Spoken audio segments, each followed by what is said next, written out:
Salut tout le monde, on est mardi le 23 janvier, il fait pas chaud, il y a des gens qui ont le goût de partir dans le sud. On va vous mettre peut-être quelques bémols parce qu'il sera question d'aviation ce soir. Il y a eu des accidents qui ont été très spectaculaires depuis le début de la saison.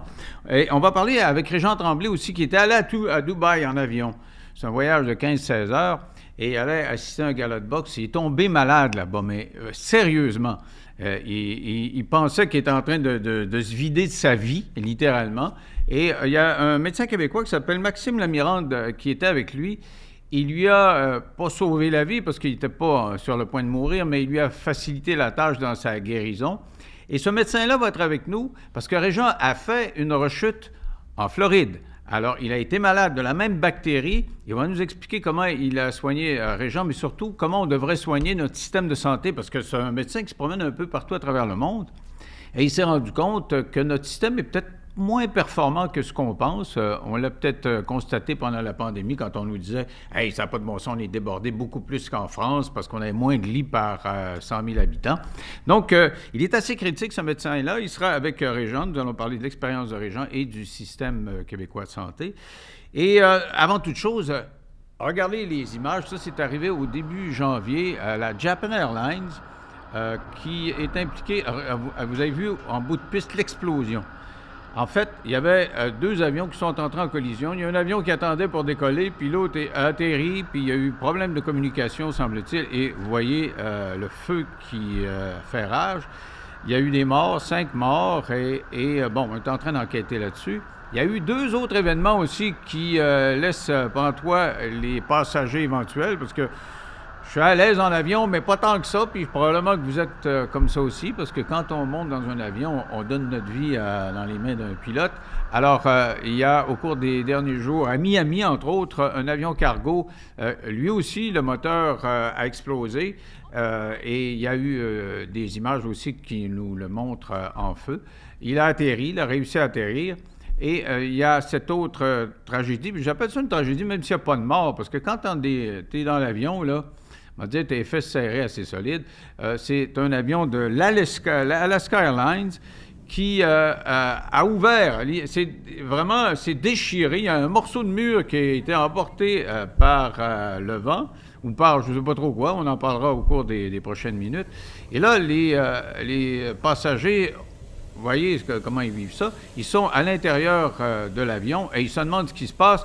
Et là, ils ont peur d'être aspirés parce qu'il y a du vent, il y a de la pression à ce moment-là. On va essayer de comprendre comment le pilote, lui, se sent au moment où tous ces événements-là arrivent. Je vous ai présenté ça là, un peu mélangé.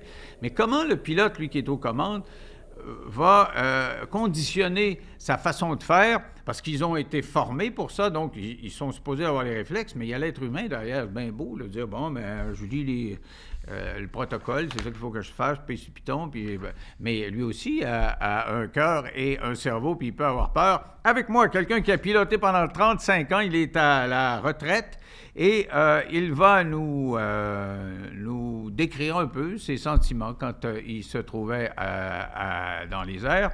Yves Larin, salut! Denis Lévesque, salut. Alors, 35 ans à piloter un appareil, tous les sortes d'appareils? Tous les sortes, disons, plusieurs types d'appareils. Oui, sur une carrière de 35 ans, évidemment, on ne vole pas seulement un type d'appareil. Quand on travaille pour une grosse compagnie aérienne, il y a plusieurs choix qui s'offrent à nous. Alors, on peut choisir de piloter plusieurs appareils, oui, effectivement.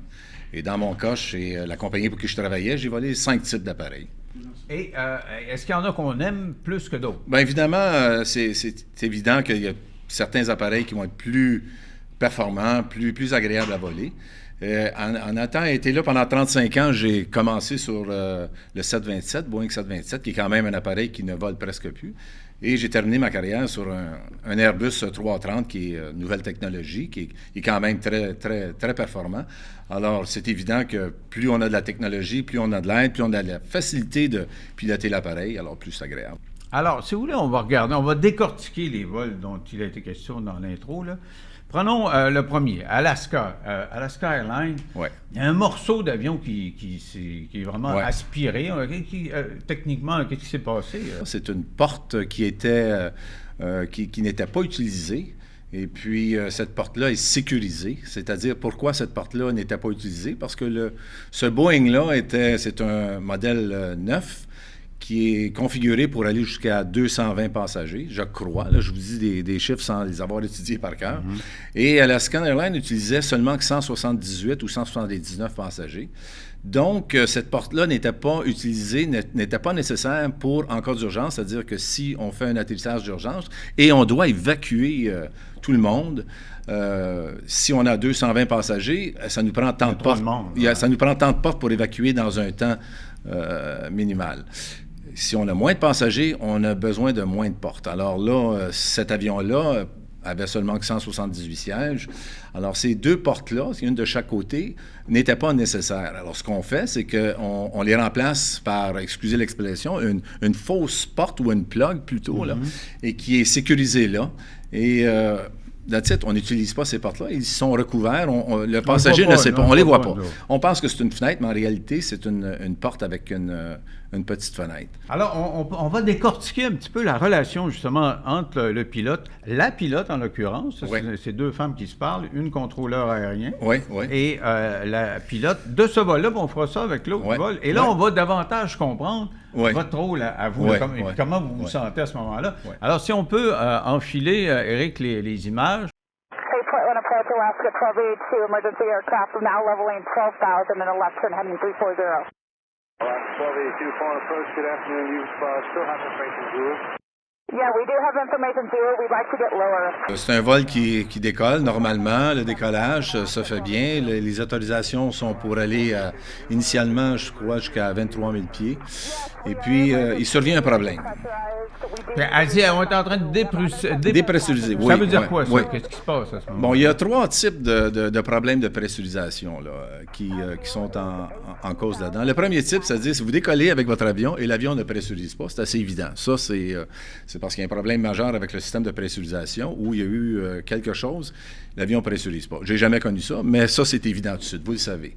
Ensuite, il y a un autre type, il y a deux types. En fait, il y a une dépressurisation rapide, c'est-à-dire que la dépressurisation, ça se fait rapidement. Alors, ça sera causé par une explosion quelconque sur le fuselage. Et il y a une dépressurisation lente. C'est quoi une dépressurisation lente? C'est une dépressurisation qui est causée peut-être par une valve qui fonctionne mal au niveau de la pressurisation et qui laisse sortir trop d'air.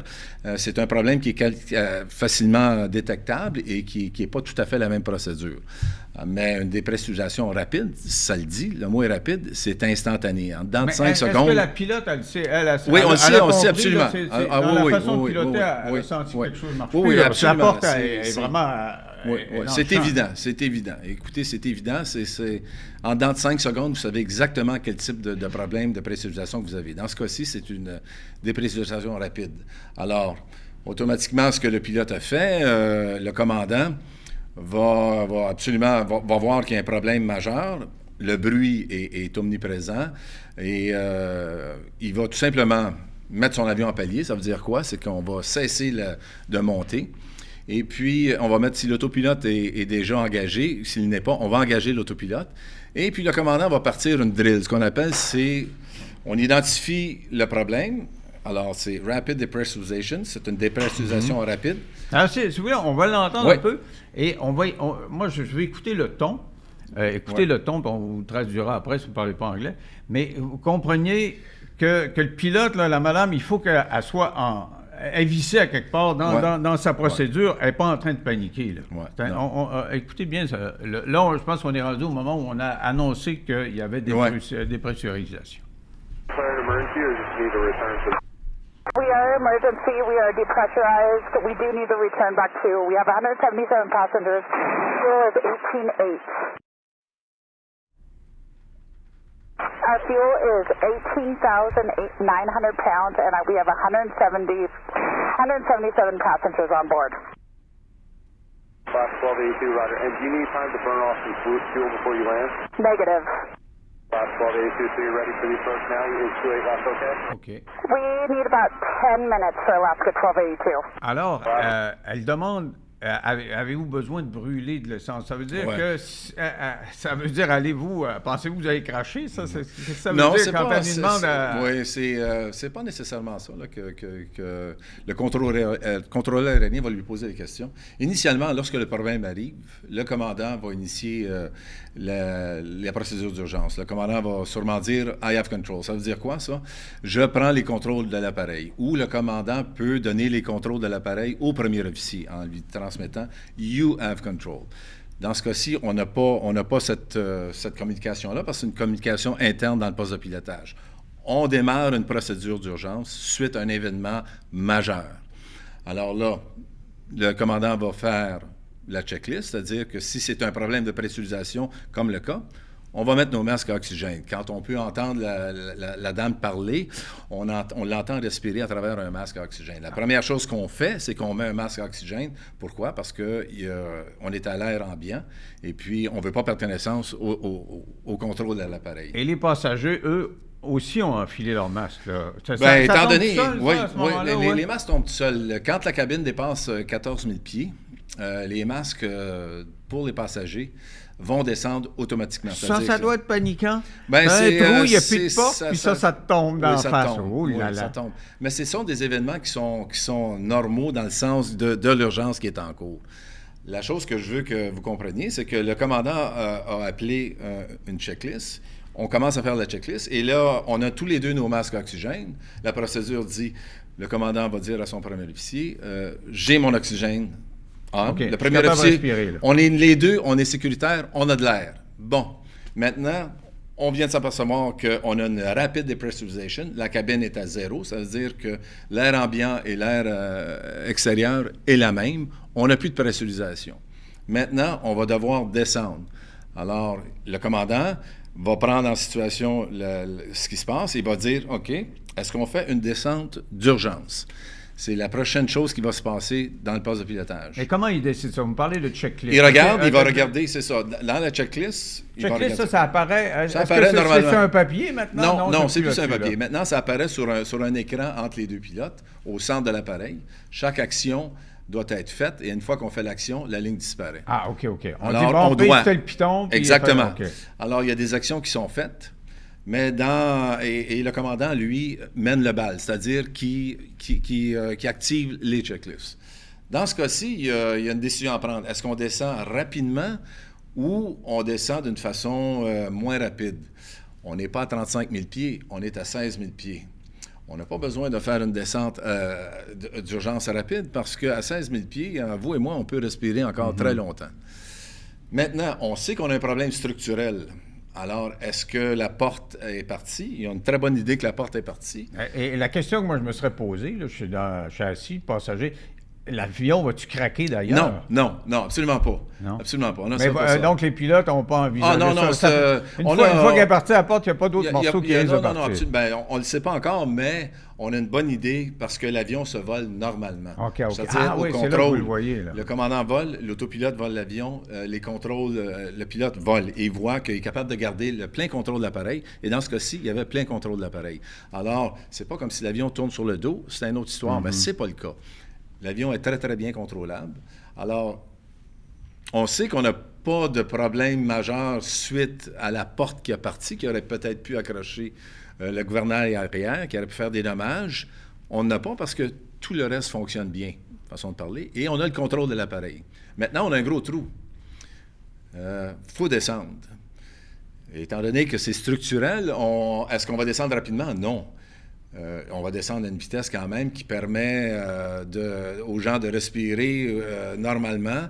Le bruit est en conséquence. Plus l'avion va vite, on n'entendra absolument rien à l'intérieur. Et les agents de bord doivent préparer leur cabine en conséquence. Alors, est-ce qu'il y a une communication? Là, on est rendu une communication, vous êtes oui. dans votre checklist, Ouais. vous parlez à la tour de contrôle, mais les agents de bord qui parlent aux passagers, ils savent quoi faire? Est-ce qu'ils ont eux aussi des procédures? absolument. Ils savent quoi dire? Oui, absolument. Eux autres sont pleinement au courant de ce qui se passe. Là. Mais vous leur parlez? Ben, on leur parle. On peut leur parler, oui, dépendamment de si on peut le faire. Dans ce cas-ci, il y avait des problèmes un peu de communication, étant donné qu'il y avait beaucoup de bruit dans la cabine qui est causé par le vent. Alors oui, effectivement, on va leur parler, puis on va donner nos instructions à la chef de cabine. Est-ce que ça a été fait? Je ne peux pas vous le confirmer. Là. L'enquête va le dire. Et on va faire une descente qui nous permet de descendre à 10 000 pieds, qui est le chiffre magique. Vous et moi, à 10 000 pieds, on peut respirer normalement pendant très longtemps. Et suite à ça, on va planifier le retour. Alors, on va écouter justement comment ils ont planifié ça. Là. On va écouter un petit bout de la conversation entre la pilote qui est dans l'avion et la tour de contrôle. Alaska 1282. 2, Roger. Just let me know when you're ready. We'll let you know, Alaska 1282. That was coming in a little bit unreadable, very quiet, phone took 85. The only information we have is a pressurization issue and 177 passengers, 18,900 pounds of fuel, and as of right now, we do not know the intentions of the aircraft. Phone took 85, copy all. The emergency aircraft will be the next arrival. They are on a 2-mile final, and you can expect access to the runway after they land. Alors, encore une fois, on voit qu'on parle d'essence, là, du fuel. Là, c'est important, ça? C'est important, oui. Dans la séquence, présentement, lorsque vous avez un problème majeur, parce que c'est un problème majeur, on doit déclarer une urgence. C'est-à-dire que, comment on fait ça? Normalement, on emploie les 3 termes internationaux. Mayday, Mayday, Mayday, 3 fois. Oui, on entend ça. Là. Il y a même une série qui s'appelle Mayday. Là, Qu'est-ce que ça fait quand on dit ça, là, dans un poste de pilotage, et puis on envoie ça sur les ondes, et puis on parle au contrôleur? Lui, automatiquement, sait qu'il y a une urgence majeure. Alors, et tous ceux qui sont sur la fréquence aussi entendent la même chose. C'est qui tous ceux qui... Il y a d'autres avions qui vont être sur la fréquence. Okay. Tout le monde se tait parce qu'ils savent qu'il va y avoir une communication prioritaire entre le centre de contrôle qui parle à l'avion et l'avion. Mm-hmm. Alors, il va y avoir des échanges qui vont se faire entre les deux. Bon, il y a un début d'échange qui se fait. C'est quoi le problème? On a perdu la pressurisation. On veut descendre, descendez. Et maintenant, qu'est-ce que vous voulez faire? Où vous voulez aller? On veut revenir à Portland. Et le contrôleur aérien va demander de l'information concernant l'avion. Combien de passagers vous avez à bord? Parce que l'équipe au sol, l'équipe d'urgence au sol, eux, s'ils doivent... ont besoin de savoir combien il y a de passagers à bord. Combien d'essence vous avez à bord de votre avion? Est-ce que vous avez beaucoup d'essence ou vous avez le minimum requis? S'il y a un problème avec le feu au sol, bien, l'essence va être un facteur important.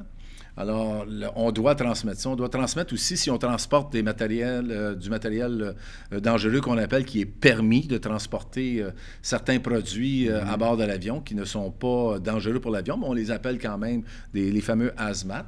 On doit leur dire, oui, on a des hazmat dans tel cargo. On doit leur dire ça. On leur donne l'information pertinente. Le contrôleur aérien, lui, ça lui donne une façon de dire, bon, OK, il y a un avion qui s'en vient, ils ont tant de passagers, ils ont tant d'essence, et ils ont des choses dans le cargo en bas. Alors, c'est de l'information qui est donnée, c'est de l'information standard. On le donne, cette information-là. Et, avez-vous eu des moments stressants, vous, comme ça, dans votre carrière? Bien, des moments stressants, non, pas vraiment. Écoutez, j'ai eu une très belle carrière. Et puis... Parce que vous pensez qu'elle a été stressée, la pilote? Bien, on est stressé. Chez elle, se mettre les 2 pieds sur la bavette du poil et dire hey, j'ai une belle journée tranquille au travail. Écoutez, le stress, c'est une chose, comme vous l'avez mentionné, on est des êtres humains, le stress, ça existe. Il y en a qui font face beaucoup plus facilement que d'autres. En tant que pilote, on doit être capable de le gérer, mais ça ne veut pas dire qu'on n'est pas stressé. Alors, il faut gérer ce stress-là, et c'est une chose qui s'apprend par les simulateurs de vol, par la formation en vol et par la pratique d'urgence. On pratique tous les types d'urgence dans un avion. On n'espère jamais avoir à faire ces choses-là, mais on est préparé pour le faire. Mais là, quand c'est dans la vraie vie, ça devient un automatisme. Oui, je vais devenir stressé, mais je sais exactement quoi faire. Pousser l'adrénaline, c'est un peu comme c'est quand un peu on ça. fait de la TV, oui. On est comme ça. Là, on se dit, oh, là, je ne suis pas dans le simulateur de vol, c'est vrai. Qu'est-ce que j'ai appris dans le simulateur de vol? On met ça en pratique. Et puis, on le fait tellement souvent qu'on vient un peu robotique, c'est-à-dire qu'on fait des choses sans vraiment s'en apercevoir parce qu'on les sait tellement par cœur et on les a tellement bien appris que les procédures se font. Mais quand même, vous les avez apprises, oui. Vous les savez par cœur, mais il y a un tableau qui... Il y a un tableau, absolument. Il y a certaines choses... sûr qu'on l'oubliera oui, pas. il y a certaines choses qu'on doit faire, comme... Le tableau ne vous dira pas de mettre vos masques à oxygène, tu sais. Le masque à oxygène, c'est la première chose qu'on apprend à faire. C'est un réflexe, c'est-à-dire que des pressurisations, la première chose que tu sais, tu as un masque à oxygène en face. Comment ça se fait? C'est un automatisme, tu sais. Alors, c'est des choses qu'on fait par cœur. Puis il y a d'autres choses qui sont là pour nous aider, justement pour compenser pour la partie de stress, la partie de surprise surtout, qui est impliquée. Alors, on fait ça. Il y a toujours le fameux 3 couleurs. Vert, la vie est belle. Jaune, il va falloir faire quelque chose. Rouge, on le fait tout de suite. Elle était dans le rouge. Elle était dans le rouge, alors on le fait tout de suite. Bon, il faut qu'elle atterrisse à un moment donné. Oui. Ça se passe comment l'atterrissage? L'atterrissage, oui. Écoutez, encore là, est-ce qu'on est en contrôle de l'appareil dans ce cas-ci? Oui. L'appareil se vole très bien. Okay? C'est juste un appareil qui a une grande fenêtre qui est ouverte. Y a plus de, on a la même pressurisation, on a la même pression qu'extérieur-intérieur. La température est froide, donc on veut ramener nos passagers le plus vite possible pour pas que tout le monde gèle de froid. Et c'est tout simplement de décider, selon les checklists, qu'est-ce qu'on fait et comment qu'on va faire l'approche. Habituellement, la décision est assez simple. On suit les checklists. On prépare l'avion pour l'atterrissage et on vient atterrir. C'est des choses qu'on pratique régulièrement. Vous pensez qu'elle a eu congé après ça? Bien, disons disons congé, oui, sûrement, parce qu'une fois que vous avez fait ces choses-là, l'adrénaline descend. Et on doit faire ce qu'on appelle un debriefing, c'est-à-dire que de s'asseoir, relaxer et de discuter de ce qui s'est passé avec tout le monde, puis d'avoir les commentaires avec tout le monde. Et puis, c'est surtout un processus d'apprentissage encore suite à ce qui vient de nous arriver. C'est une chose qu'on fait. Est-ce que ça use à la longue? Parce que j'ai une amie qui était agent de bord chez Air Canada. Ouais. Elle a fait ça pendant 25 ans, 30 ans. Elle a pris sa retraite, puis l'ont envoyée dans les bureaux comme agent de bord parce qu'elle disait « j'ai plus les nerfs ». Pour subir la turbulence. Oui, absolument. Parce que la turbulence, des fois, elle a dû se ramasser à 4 pattes. Là, puis, j'avais aussi peur que les gens qui sont assis. Là, oui, absolument. La turbulence, c'est toujours un facteur qui n'est pas agréable pour les passagers. Mais pas pour les agents de bord, non. Non plus, absolument aussi. Souvent, pour les pilotes, c'est quelque chose de désagréable aussi, mais les avions sont faits en Vous n'avez pas peur, vous, quand on n'a pas peur. Écoutez, on l'évite. Puis la turbulence, si M. Lévesque, vous partez de Montréal, puis vous allez à Paris, et puis il n'y a aucune turbulence de Montréal à Paris, allez vous acheter des 649, ça presse. Parce que la turbulence, c'est comme se promener sur une rivière en chaloupe. Mais il y a des fois, il y en a pas mal plus que d'autres. Il y en a pas mal plus. Des fois, il y a plus de courant sur la rivière. On se fait brasser plus, mais c'est pas la fin du monde. On est en chaloupe, on voit. Mais n'empêche que c'est votre travail. Et les passagers qui étaient sur Alaska Airlines sont vus proposer une compensation de 1 500 $, quelque chose du genre. Mais il y en a qui ont dit hey, non, ça ne marchera pas comme ça. Ils poursuivent. C'est évident. C'est évident qu'il faut poursuivre. Mais comment tu fais pour monter d'un avion après? Je vous le disais tantôt, j'ai eu peur de l'avion. Avoir vécu ça, ça m'aurait pris 10 000 pieds en arrière pour rentrer après. Écoutez, pour le commun des mortels, c'est sûr que c'est difficile de... Juste voir tomber ça, le trou, le changement d'air, il va faire froid pour ça comme ça. Eux autres ont eu le baptême, on dit le baptême de l'air, eux autres l'ont eu solide. Un baptême ils ont eu de l'air en masse, là. Alors, ils l'ont eu solide, et puis effectivement, les gens restent marqués par ces choses-là. Même moi, peut-être, si j'étais assis en arrière comme passager, de vivre cette situation-là pour le vrai, j'aurais fait le saut. C'est comme ça que ça se passe, en arrière. Mais encore là, c'est un moment qui est difficile à passer, mais le résultat a super bien été. Là. Tout le monde a fait sa job en avant, et puis on a atterri. Fait que le système fonctionne, la formation fonctionne. Ben moi, tu vois, une petite bébé de critique dans moi, c'est le gars qui a décidé de partir en vol malgré les clignotants. Oui, mais encore là, c'est pas clair. Ça, aller voler juste au-dessus du sol plutôt que de la mer. Moi, mourir dans la mer ou mourir écrasé sur une montagne. Encore là, ça va rester.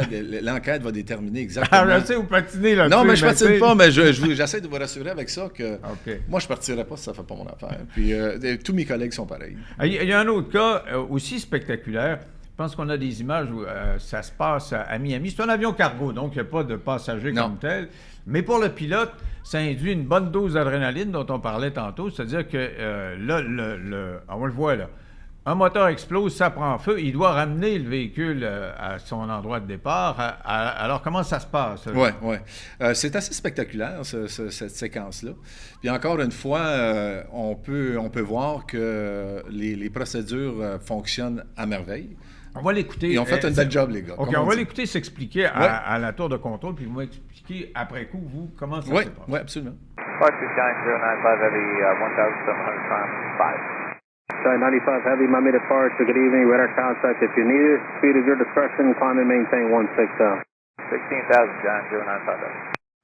Mayday, Giant 095 Heavy, engine fire. Request vectors back to the airport. Sky 95 Heavy, roger. Just climb and maintain 3,000. If you're through it, you can go to 4. You're cleared to Miami International via radar vectors, flighting 180.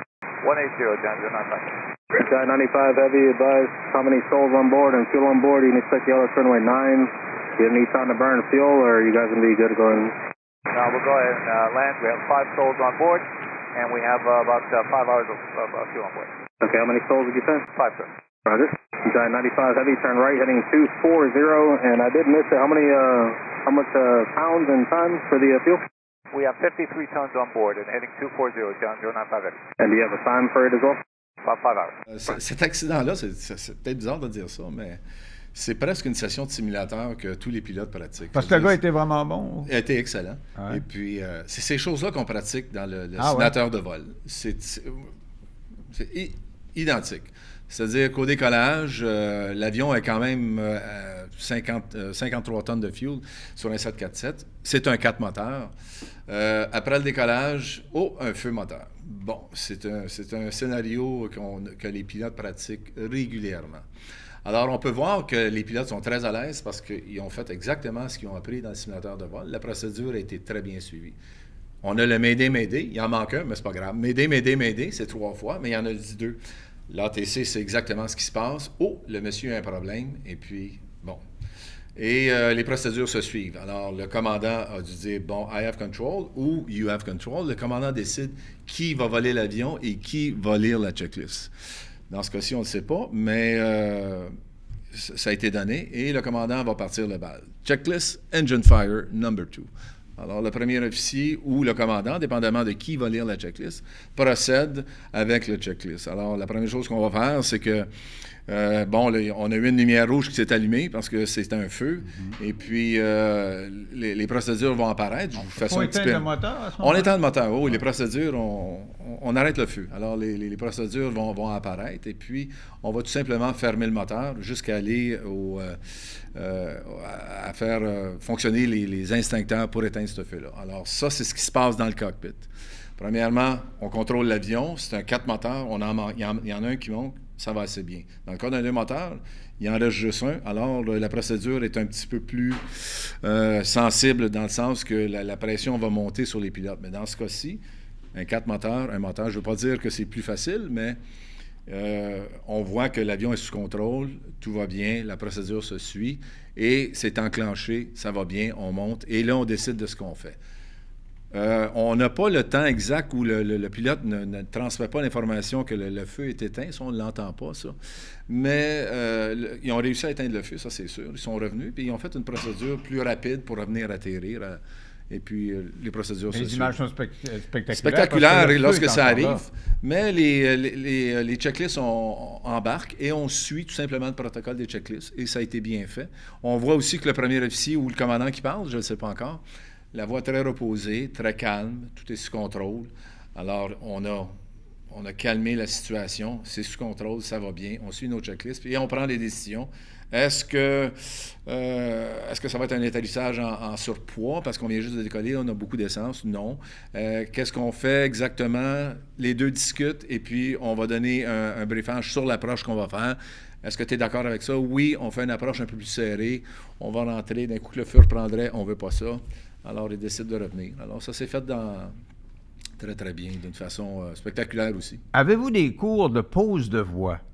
Parce que c'est ça, justement, on Oui. voit les gars ont l'air à se parler. On dirait Oui. qu'ils font un effort pour parler. Oui. Parce que j'ai déjà eu quelques incidents en avion. Puis une fois, j'étais sur British Airways, j'arrivais de Londres, puis on atterrissait à Paris. Puis l'atterrissage, ça s'est fait. On était en haut, en bas, à côté. Bang! On tombe sur la piste et le gars, le pilote, prend son microphone et il dit It's one of these days. C'est la voix bien bas, là. Puis tu as l'impression qu'il est en train de te dire il n'y avait vraiment rien là, mais tout le monde est blême. Les agents de bord aussi, on ne sait plus. Mais lui, il parlait comme un baryton. Est-ce que ça fait partie de la formation? En fait, c'est quand on était un équipage, c'est le mot le dit, on était une équipage. Et ça va être au commandant de donner le ton aussi. Mais c'est important, le ton. C'est très important, c'est très important. Un commandant peut souvent calmer son premier officier s'il voit qu'il est un peu énervé, ou ça peut être le contraire aussi. Ça peut être le premier officier qui va dire au commandant, ça va bien, on relaxe, c'est un travail d'équipe, et c'est ce qu'on apprend à faire quand on est un équipage, on apprend à travailler en équipe. C'est-à-dire que les décisions, si on est 2, les décisions sont prises à 2. Si on est 3, les décisions vont être prises à 3. Alors, c'est ce qui permet de respirer par le nez, comme on dit, et puis de s'en sortir facilement. Dans ce cas-là, ils s'en sont sortis facilement parce que les procédures fonctionnent. Alors, ça a été un grand plaisir, Yves. Je pense qu'on va collaborer assez régulièrement. Le prochain accident d'avion, j'espère qu'on on espère que non. On espère de ne pas en avoir des accidents d'avion. C'est mal parti pour cette année. On n'en veut pas. On a eu assez, là, on n'en veut pas, mais le résultat de ces 2 accidents-là est quand même... écoute, il n'y a pas eu de personne de blessé, puis c'est fantastique. Et c'est pour ça qu'il faut se raisonner quand on prend l'avion, que c'est beaucoup plus sécuritaire qu'en automobile. Absolument. Écoutez, ces pilotes-là, moi, je l'ai été entraîné, c'est-à-dire que quand vous êtes pilote de ligne, vous devez renouveler votre licence, dépendamment du type d'appareil que vous volez, à tous les 6 mois. C'est pareil comme je vous demandais à vous, M. Lévesque, dans 6 mois, tu vas repasser ton test de conduite avec un examen écrit et avec un test sur la route. À tous les 6 mois. Ouais. Si tu ne passes pas, tu prends plus ta voiture. Oh! Tu te prépares. Tu te prépares quand tu arrives. Nous, c'est comme ça. Fait qu'on est dans une formation perpétuelle, je dirais. Et puis, ça devient une façon de vivre, ça devient une façon de travailler. Puis c'est surtout une façon de nous donner confiance à nous et qu'on peut voler un avion en toute sécurité, je vous le dis. Bon, ben merci beaucoup, Yves. À la prochaine. Plaisir. On va maintenant vous raconter ce qu'a vécu Régent Tremblay au cours des derniers mois. Il a annoncé qu'il quittait le Journal de Montréal. Depuis ce temps-là, on le voit un peu partout, mais on ne l'a pas vu à un moment donné. On se demandait où il était rendu. Ben, il était loin. Il est parti à Dubaï. Il y avait un gala de boxe. Il a failli mourir là-bas. Avec moi, Régent Tremblay. Salut, Régent. Allô, c'est à Riyad. À Riyad. Oui, le combat de Tyson Fury. Ah oui, c'est vrai, le fameux championnat. Et il y avait Simon Keane. Puis que Simon Keane, indirectement, qui m'a quasiment sauvé la vie, parce que son ami et médecin, Maxime Lamirande, accompagnait Simon Keane. Alors, tu vas nous raconter ça. OK. On va essayer de comprendre ce qui s'est passé, parce que tu as eu une espèce de bactérie, tu ne savais pas trop ce que c'était, tu as failli mourir là-bas, puis tu as eu une rechute après ça en Floride. Ouais. Alors, allons-y, mettons, chronologiquement. Comment ça commence? Je vais faire le défilé de mes maladies. Vas-y avec la principale. La principale, c'est que ça... Non, pas une maladie mentale, j'espère. Mais le journalisme est une maladie mentale.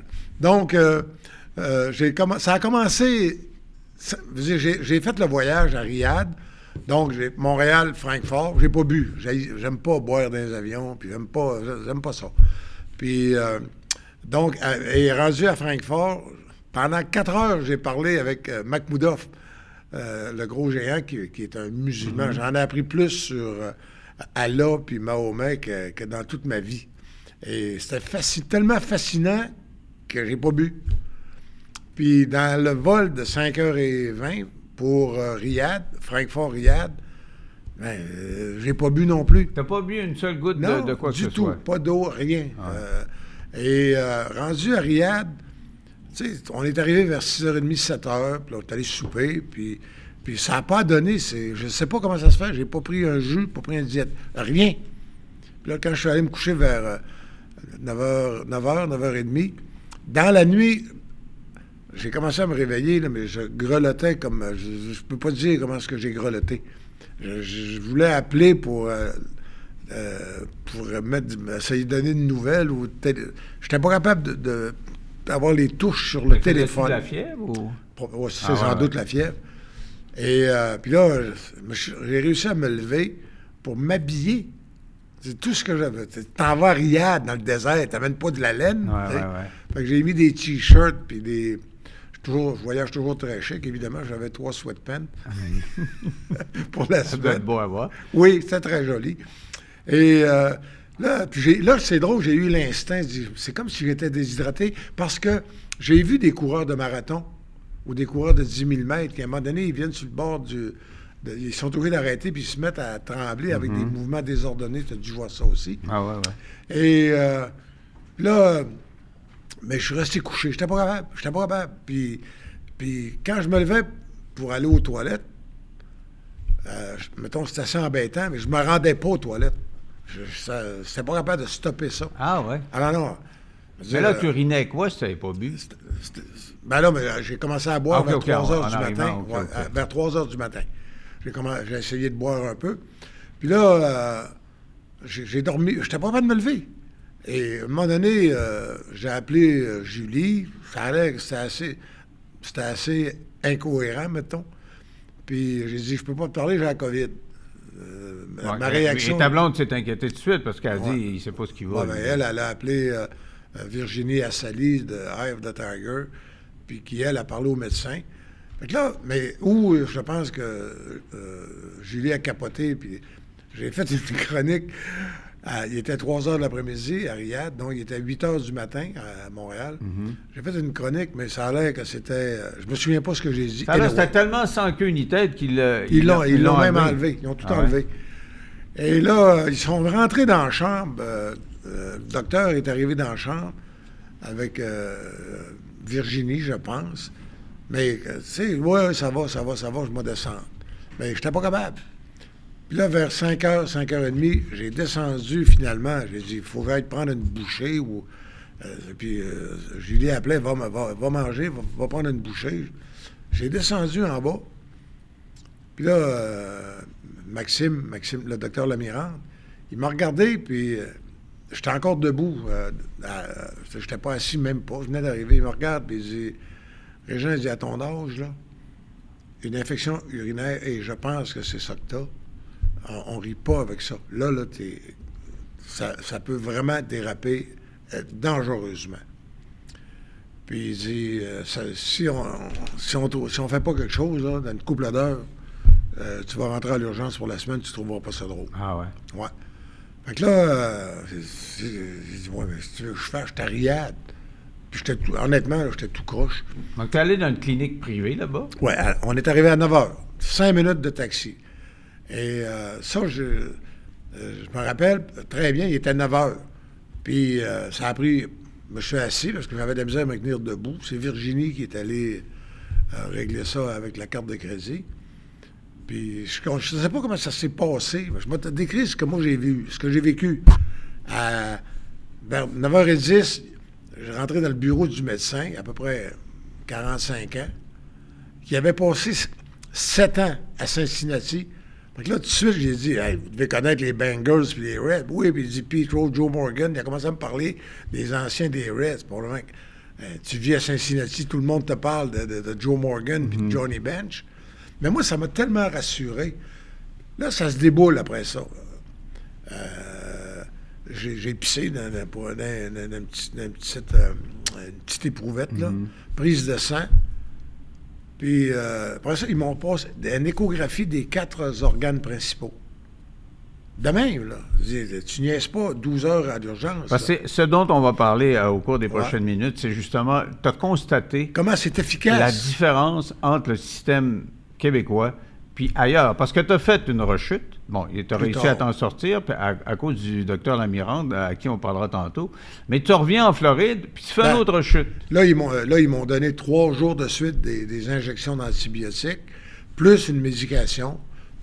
Là, j'avais l'air correct. Je reviens. Donc, tu reviens. Puis je bois dans l'avion. Ouais. Puis je m'en vais en Floride. En Floride, je suis correct. Je me sens correct. À un moment donné, le 23, ça s'oublie pas, le 23 novembre. Et la veille, je vais faire une longue ride de moto. Évidemment que je n'ai pas bu, puis je ne me suis pas occupé de ça. Mais fait que le soleil de la Floride, au mois de novembre, il faisait 30 degrés. Le lendemain, je grelotte dans l'après-midi. Là, je dis, hey, la même chose qu'avant. Oui, j'ai peur. Je vais, vers 4 heures, je vais aux toilettes pour uriner. Puis là, ça m'est jamais arrivé dans ma vie, ça t'est jamais arrivé, puis je te le souhaite pas. C'est du sang qui sort. Aïe, aïe. Mais pas une goutte, là. Alors, je dirais facilement un demi-litre. Ça, c'est paniquant. Paniquant, tu dis? Fait que là, mettons qu'on avait des amis, le souper, ça a été vite, puis il n'avait pas trop le goût de jaser. Puis là, je suis allé à l'urgence de l'hôpital John Fitzgerald Kennedy, à Lake Worth. Puis là, ça n'a pas niaisé avec le POC. On est arrivé là. Julie, elle, appelait pour avoir les numéros de la compagnie d'assurance au Canada. Ben, elle a donné les numéros, puis on a réglé ça. Et ça a pris 5 minutes. Encore là, tu as vu une grosse différence avec le Québec. C'est un autre univers. En Floride et à Riyad, ça n'a pas rapport avec nous. Mais tu payais, par exemple. Oui. Mais tes assurances sont remboursées après coup. Mais oui, puis tu sais, il faut bien faire ça. Les gens qui voyagent, là, vous appelez l'assurance pour tout de suite ouvrir le dossier avant. Ouais. Mais il faut faire ça vite. À l'urgence, ça fait 2 fois, mais ça me prend en bas de 5 minutes, c'est réglé. Et là, donc, là, il y a eu des antibiotiques, tu sais, au galon, puis une médication. Le mardi, c'est l'hôpital qui m'a appelé. Ils ont dit, on a trouvé des traces de bactéries dans votre sang. Fait que là, je suis retourné. Là, j'ai passé 2 jours à l'hôpital. Puis là, j'ai pas été capable, à l'urgence, ils m'ont mis dans un coin tranquille, mais pas dans une chambre, parce qu'il y avait des Québécois à l'urgence. C'est-à-dire, les Québécois qui sont malades, il y en a qui ont trouvé le truc. C'est mieux là-bas. On parle de plusieurs, là, pas loin au moins une dizaine. Il y avait une dizaine de Québécois qui se faisaient soigner. Mais là, je vais aller vite, là, mais ce qui m'a assommé, c'est 2 semaines après. T'sais, avec les antibiotiques, je suis correct. 2 semaines après, j'avais rendez-vous avec l'urologue. Le mardi, Dr. Cohen. Si vous voulez y aller, là, à Lakeworth.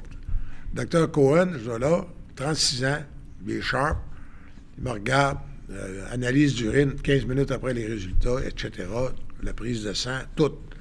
Il dit, franchement, là, il dit, vous êtes bien hydraté, il n'y a plus de bactéries dans votre urine, je pense que vous êtes correct.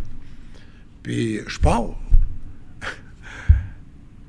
Le vendredi, le jeudi, ça commence. J'ai les testicules gros comme des oranges. T'étais correct, mais pas tes testicules. Ouais. Le vendredi, 2 pamplemousses, là. T'es devant le miroir, et tu te dis, écoute, donc, je sais pas que ça prend des couilles, faire mon métier. Donc, tu avais la bactérie dans les couilles, c'est ça? Il est allé se cacher dans les testicules.